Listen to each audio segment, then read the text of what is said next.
bonsoir, ravi de vous retrouver sur la TFM. À la une ce dimanche soir, la gendarmerie aura mis que 4 jours à identifier le présumé meurtrier de Lobenjaï.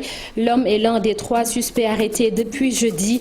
Le haut commandement de la gendarmerie a déployé des moyens conséquents pour aboutir à ces arrestations.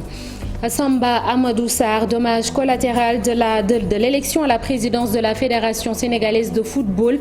Ce président d'un club amateur de Pikine est décédé quelques heures après une empoignade avec des agents de sécurité. Ces derniers encadraient une visite de maître Augustin Senghor. La famille de la victime réclame une autopsie. Gestion de l'épidémie de Covid-19, le parc d'exposition de Diamniadio va bientôt abriter un centre de traitement pour la prise en charge des cas graves. Le directeur du centre des opérations d'urgence sanitaire l'a annoncé ce matin dans le grand jury de la RFM. Et puis, dans ce journal, à la découverte de Cheikh Diop, un jeune artiste peintre qui vit dans un village de la région de Diourbel. Vivant avec un handicap, Cheikh veut faire de sa passion son métier. Un pari loin d'être gagné, vous le verrez dans ce journal.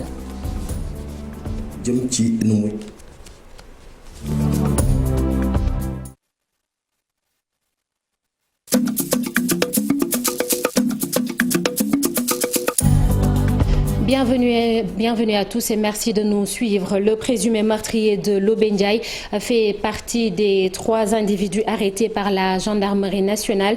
Une information confirmée par la gendarmerie à travers un communiqué. Le haut commandant a instruit la section de recherche d'appuyer les éléments de la brigade mixte de Diamniadio en charge de l'enquête, la cellule nationale d'identification criminelle et la plateforme numérique de lutte contre la cybercriminalité ont été mises à contribution. D'après le texte, les résultats de l'autopsie révèlent l'origine criminelle de la mort de la jeune femme due à une hémorragie causée par de multiples coups. La vendeuse de pièces détachées âgée de 33 ans a été retrouvée morte mardi dernier à hauteur de la sortie 11 sur l'autoroute à péage, non loin du centre international de conférence Abdou Diouf de Diamniadio.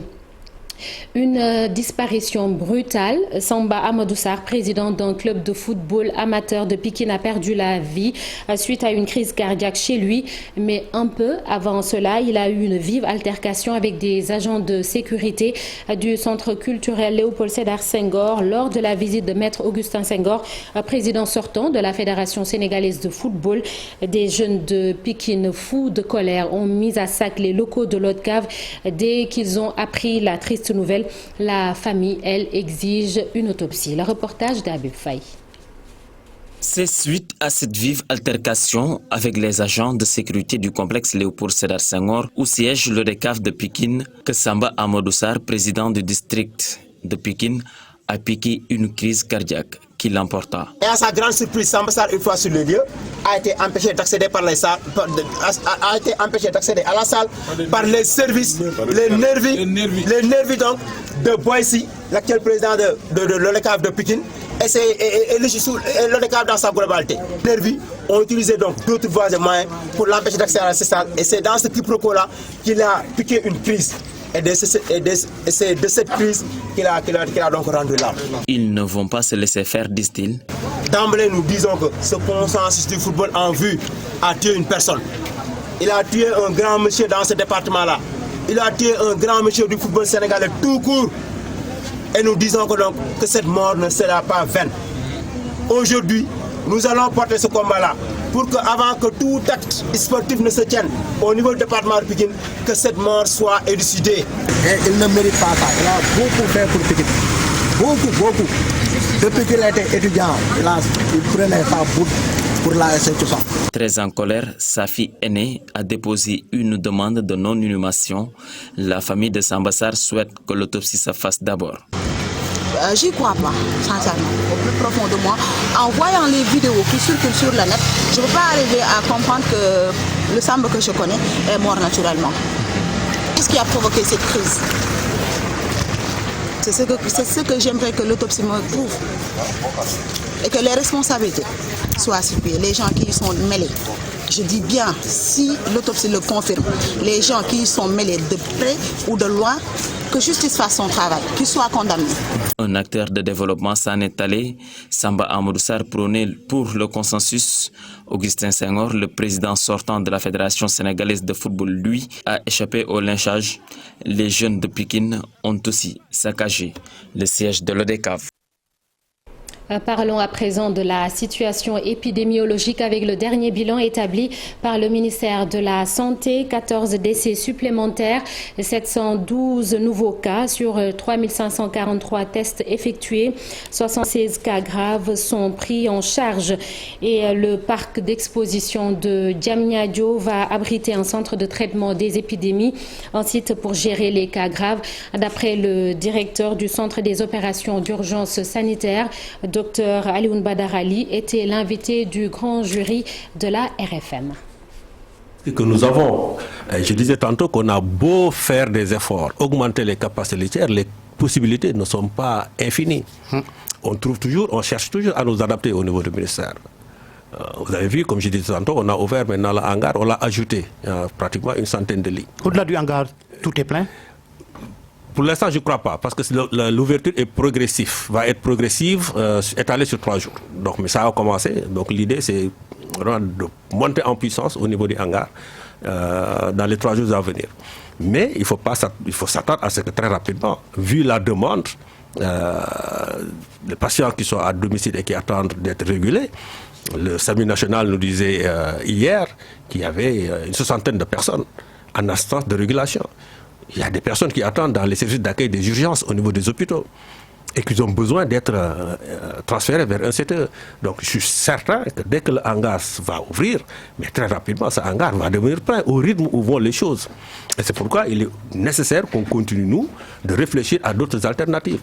Le grand jury animé par Georges Détié-Diop à l'issue de sa dernière réunion hebdomadaire, le Comité national de gestion des épidémies a redéfini les types de cas. 3 sont retenus, le cas suspect, le cas probable et le cas confirmé, en classement pour une meilleure gestion de la situation épidémiologique. Marcel Farba-Maroun. Face à la résurgence des cas confirmés de Covid-19, le Sénégal, à travers le Comité national de gestion des épidémies, a contextualisé les définitions des cas qui dataient de juin 2020. Ce suspect. Il s'agit d'abord de personnes répondant aux critères cliniques et épidémiologiques suivants. Critères cliniques. Apparition aiguë de la fièvre et de la toux ou apparition aiguë des symptômes tels que la fièvre, la toux, la faiblesse générale, etc. Critères épidémiologiques. Résider ou travailler dans une zone à haut risque de transmission du virus.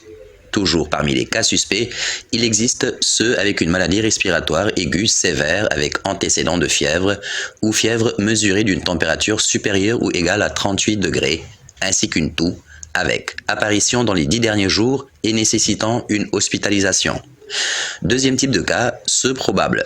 Il s'agit d'un patient qui répond aux critères cliniques cités plus tôt et qui est un contact d'un cas probable ou confirmé ou lié à un cluster Covid. Un cas suspect avec une imagerie thoracique présentant des résultats évocateurs de la maladie de Covid-19. Une personne ayant récemment perdu le goût et l'odorat, entre autres. Et enfin, les cas confirmés, tels que ceux dont le test diagnostic rapide TDR de l'antigène du SRAS-CoV-2 est positif, ou encore ceux asymptomatiques avec un TDR positif de l'antigène du SRAS-CoV-2 qui est un contact d'un cas probable ou confirmé. La lutte contre le Covid-19, l'affaire de tous, des membres de la coalition au pouvoir et surtout des jeunes veulent concrétiser ce slogan dans la commune de Mermoz-Sacré-Cœur. Ils ont rencontré des populations pour les sensibiliser, mais aussi distribuer des masques et des gels hydroalcooliques. La campagne a démarré dans un quartier de Baobab. Le reportage d'Al-Hassan Ba et Mohamed Dieng. Ils ont sillonné les rues de la cité célibataire, rencontré les populations, expliqué et sensibilisé. Cette jeunesse a compris que l'heure est grave. Oui, une situation très grave. On a senti que l'heure était grave. Donc aujourd'hui, on est descendu sur les lieux pour pouvoir sensibiliser les gens à aller se faire vacciner. Donc et aussi prendre comme prétexte de distribuer des masques et gels. On a eu à distribuer 15 000 masques à peu près et une centaine de gels. La situation elle est préoccupante. L'indice de sévérité de la maladie augmente de jour en jour. ça veut dire que cette variante, elle infecte beaucoup plus facilement les personnes, donc elle est beaucoup plus contagieuse que les variantes antérieures. Donc il était de notre devoir de venir soutenir cette initiative de cette jeunesse. La vaccination, un espoir, ils invitent tous les Sénégalais à adhérer à la campagne. Je crois que le meilleur moyen de stopper en tout cas cette mortalité-là, ce taux de mortalité, c'est d'abord de se vacciner. Parce qu'il est avéré que la vaccination, en tout cas, atténue l'intensité, en tout cas, ou la sévérité de la maladie. Ensuite, il faut que les gens reprennent les habitudes. Recenser ceux qui voudraient se faire vacciner, donc au plus tard lundi, commencer à les amener dans les centres de vaccination. Parce que là, l'heure est vraiment grave. On a senti que la maladie a pris de l'ampleur ces derniers temps.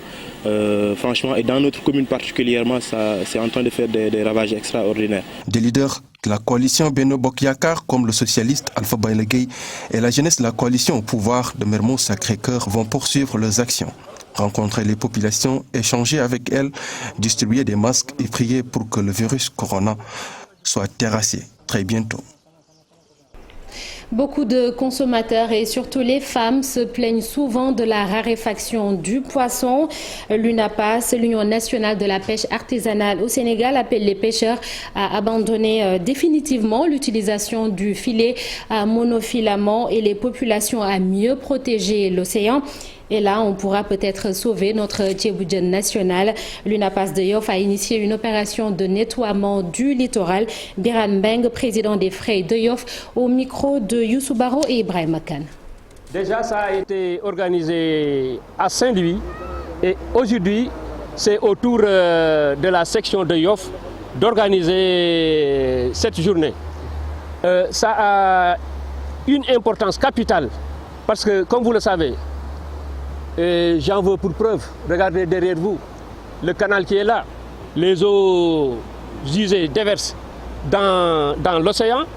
Et si vous continuez tout au long de la plage, il y a beaucoup de points de ruissellement qui, à la longue, va pourrir notre océan parce que ça va constituer des dépôts marins qui vont à la longue empêcher nos ressources halieutiques de se développer. L'appel que nous lançons va s'adresser aux acteurs de la pêche.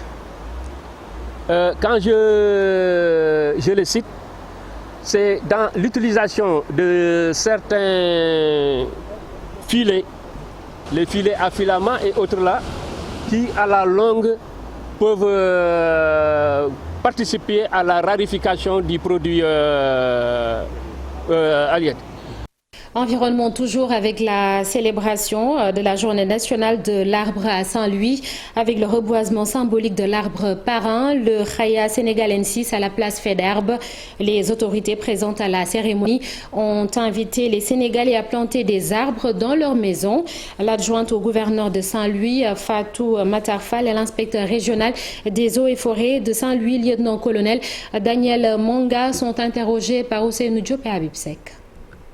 Les arbres, nous attendons beaucoup de pluie et quand on dit beaucoup de pluie, ça permettra au moins les paysans de se lancer dans l'agriculture. Et nous sommes censés savoir ici au Sénégal que le secteur qui a plus d'emplois, c'est l'agriculture. Et donc si ce secteur n'est pas, s'il n'y a pas quelque chose qui pourra peut-être booster cela, les paysans n'auront pas de quoi faire. Et donc c'est une occasion pour qu'il y ait beaucoup plus de chômeurs. Un retard dans le démarrage des pluies, surtout au niveau de la région de Saint-Louis, qui subit carrément les affres de la désertification par rapport à la proximité que nous avons à la Mauritanie. Alors nous subissons également des vents de poussière énormes et tout ça s'explique par le fait qu'il y a la désertification qui avance à très grands pas. Alors un des remparts de la désertification, nous le savons tous, c'est de mettre un corridor vert. Alors pour ça, il va falloir que les populations mettent la main verte, prennent la main verte pour que nous puissions lutter efficacement contre cette avancée, cette grande avancée du désert. Et la célébration de la journée de l'arbre marque également le lancement de la campagne de reboisement au niveau national. Le ministre de l'Environnement qui a présidé cette journée a indiqué que son département n'entend pas faire moins que l'année précédente, au cours de laquelle plusieurs régions avaient reçu la visite de la délégation du ministère. Il a enfin appelé les jeunes au suivi des espèces et a annoncé des sanctions contre ceux qui détruisent des forêts. Abdou Karim Sall est au micro de Nongoka et Asmalik Diop. Travailler ensemble à rendre le cadre de vie beaucoup plus attrayant, cette jeunesse dynamique, engagée, volontaire qui va être recrutée incessamment. Nous allons également investir les axes routiers, les axes autoroutiers. Nous allons faire en sorte que tout ce dispositif soit mis en place le plus rapidement possible. Dans le cadre du programme Kheindaouni, le président de la République, comme je le disais tantôt, a donné un quota de 10 000 au ministère de l'Environnement et du Développement durable. Nous avons réservé un quota de 1000 à la direction de l'environnement et des établissements classés. Nous allons également mettre à contribution ces jeunes pour nous aider à lutter efficacement contre le péril plastique. Nous sommes en train de faire des résultats, mais ce n'est pas suffisant. Il va falloir continuer à travailler davantage. Nous avions dit depuis un an ou un an et demi qu'on devrait laisser le temps à ceux-là qui devaient faire qui sont dans le secteur de production de sachets plastiques de continuer en attendant de trouver des solutions alternatives. Dans les mois à venir ou dans les jours à venir, la direction de l'environnement fera le nécessaire pour mettre un terme à la prolifération des sachets de manière générale, que ce soit des sachets sortis de caisse, que ce soit des sachets d'eau. Nous allons mettre un terme de manière définitive. Et pour soutenir les agriculteurs de Louga, le conseil départemental a mis en place un programme de mécanisation et de motorisation des activités. Une dizaine d'engins, des mini-tracteurs artisanaux, vont permettre d'alléger les travaux champêtres. Et c'est aussi une façon de soutenir le savoir-faire local. Le reportage sur place de Tchernofal. Cette année, le conseil départemental de Louga, dans le cadre de son programme de mécanisation de l'agriculture, a acquis une dizaine de motoculteurs multifonctionnels qui sera mise à la disposition des agriculteurs du département. Ces machines que nous avons et qui sont conçues et réalisées avec l'appui des artisans locaux.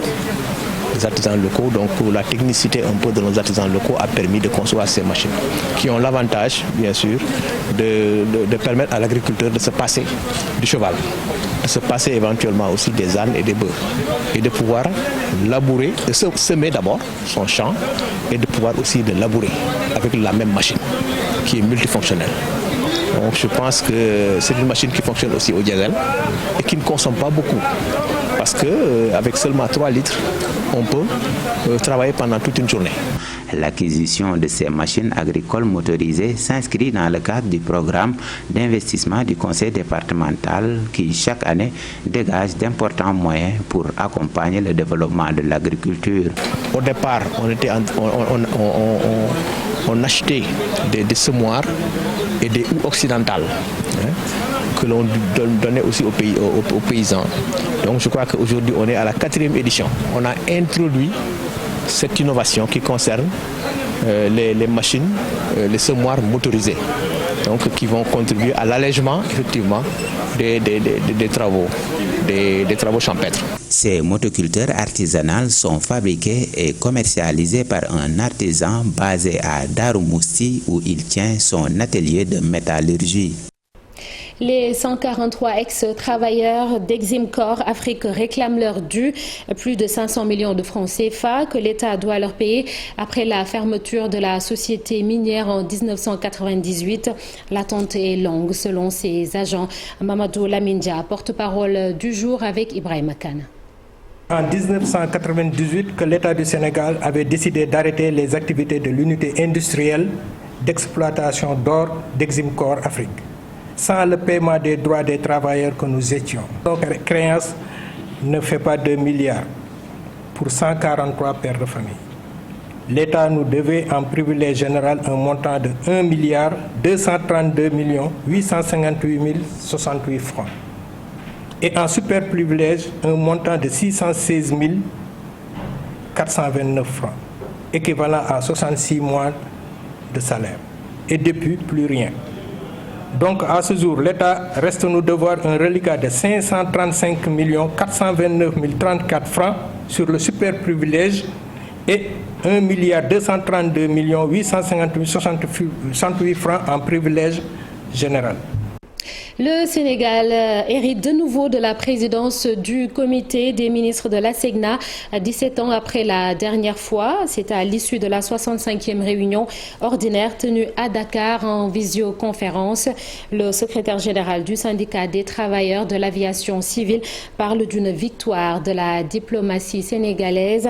Lamine Dramé salue également la nomination d'une femme au poste de contrôleur financier. Le voici avec Al-Hassan Ba. Oui, 17 ans après, c'est un succès diplomatique parce que 17 ans après, je rappelle que le dernier poste a été occupé en 2004 par Ousmane Masseck Ndiaye. Aujourd'hui, 17 ans après, le Sénégal hérite de la présidence, qui est un succès diplomatique, et nous ne doutons pas que le but sera à la hauteur de ces tâches. Donc, le deuxième succès aussi diplomatique, c'est qu'aujourd'hui, nous avons enregistré la nomination, ou bien l'élection d'une femme au poste de contrôle financier. J'avoue que depuis la création de la SEGNA le 12 décembre 1959, c'est un poste qui était dévolu à la France. Aujourd'hui, c'est un poste qui est revenu au Sénégal, parce que la dame en personne nommée est Mme Lydia Camara Ndiaye, qui a fait ses preuves à la SEGNA, qui a été cadre au niveau des ressources humaines, qui a été chef de service trésorerie, qui a été chef de département de gouvernement, fondé de pouvoir, et aujourd'hui je pense que c'est elle qui, en toute méritante, qui hérite du poste. Il faudrait aussi saluer que la diplomatie sénégalaise est en marche. Elle a joué un rôle extrêmement important parce que le Sénégal sur la scène internationale est un pays crédible, est un pays écouté. Quelques mots de culture. La première édition du festival culturel de Diama, du fleuve de Diama, a vécu un événement qui a réuni toutes les ethnies de la zone, Wolof, Maure, Alpulaar, Serer. Les organisateurs ont voulu mettre en valeur toutes les richesses culturelles pour développer la zone. Le reportage de Ousseynou Diop et Habib Seck. C'est à Tabetrèche où s'est tenue la première édition du festival culturel du fleuve. Toutes les cultures ont participé à cette rencontre, une occasion pour raffermir les liens entre les populations de cultures différentes et qui vivent ensemble depuis plusieurs années. Nous sommes dans une zone où il y a plusieurs cultures. Il y a des Peuls, il y a des Maures, il y a des Wolofs, il y a des Sérères. Mais depuis la nuit des temps, on n'a pas une manifestation de cette envergure qui met en relation toutes les cultures et qui plonge toutes les cultures autour de l'essentiel, autour d'une manifestation. Diama est une zone très riche avec beaucoup de diversité culturelle. Pour les organisateurs du premier festival, c'est une occasion aussi pour développer la zone de Yalar et de découvrir la richesse culturelle de chaque ethnie. La prestation des Maures, la prestation des troupes, des Alpulaar et des Wolofs. Donc c'est une occasion pour nous de faire montrer, de ressortir ce que nous avons de riche dans nos cultures qui sont somme toute toutes riches, hein, et aussi de découvrir aussi la richesse culturelle des autres. Ils ont deux objectifs majeurs. D'abord, ils veulent faire renaître la culture, mais deuxièmement, ils veulent donner une vitrine médiatique à cette zone. C'est une zone qui, en principe, doit avoir tout, et malheureusement qui manque de... Le festival a permis aux populations de Diama d'exposer sur la table des autorités les difficultés rencontrées dans ces localités. Ils ont aussi décrié le silence de grandes sociétés de la zone qui ont complètement refusé de soutenir ces genres d'initiatives. Et dans une localité un peu perdue dans la région de Diourbel, un jeune homme tente de faire vivre son art. Cheikh Diop, artiste peintre vivant avec un handicap, malgré l'enclavement de la localité et les difficiles conditions de vie, il essaie de faire de sa passion son métier. Le reportage de Babacar Diouf et Ndongo Ndiaye. Cheikh Diop, jeune artiste peintre de la commune rurale de Ndank-Assène, a démarré son art sur des arabesques. J'ai commencé à pratiquer depuis mon enfance, mais c'était juste pour le simple plaisir. Mais maintenant, c'est devenu mon métier. Son inspiration au service de la communauté, Cheikh n'a qu'un souci, rappeler les bonnes actions présentes au passé pour qu'elles servent d'exemple à la jeune génération. Souvent, je suis inspiré par des histoires qui me sont racontées ou que j'entends parler. Et j'essaie de reproduire ces contes en images. Une ambition momentanément freinée par un accident survenu dans sa vie de garçon. J'étais monté sur un âne et je n'ai pas vu venir la chute. C'est à travers cet accident que je me suis fracturé le bras. Déterminé à poursuivre son art, Cheikh invite les décideurs à lui accorder crédit. Souvent, c'est très compliqué d'avoir le soutien de son entourage, mais je sollicite de l'aide.